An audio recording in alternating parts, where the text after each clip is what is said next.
A woman in Denver has been dealing with this decaying, neglected property next to her, and you're never going to guess who owns it. We found out about this story because of a lawsuit from a real estate developer. Nicole lives next door to this property and says it's been a problem over the last few years. There are vagrants all around, squatters.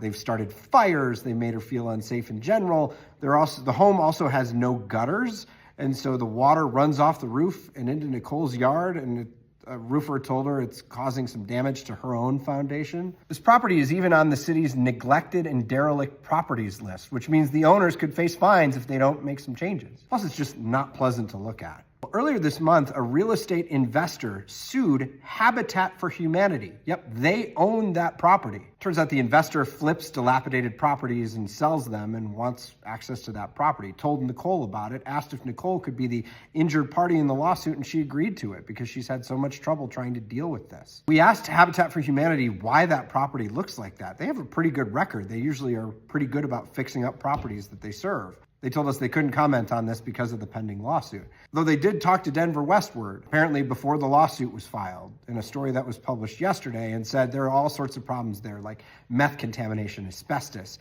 and they're having trouble trying to find the funding needed to remediate the property. Nicole does not want to badmouth Habitat for Humanity. In fact, they've helped her out before. She just wants someone to finally pay some attention to that property that's been giving her property all sorts of hell.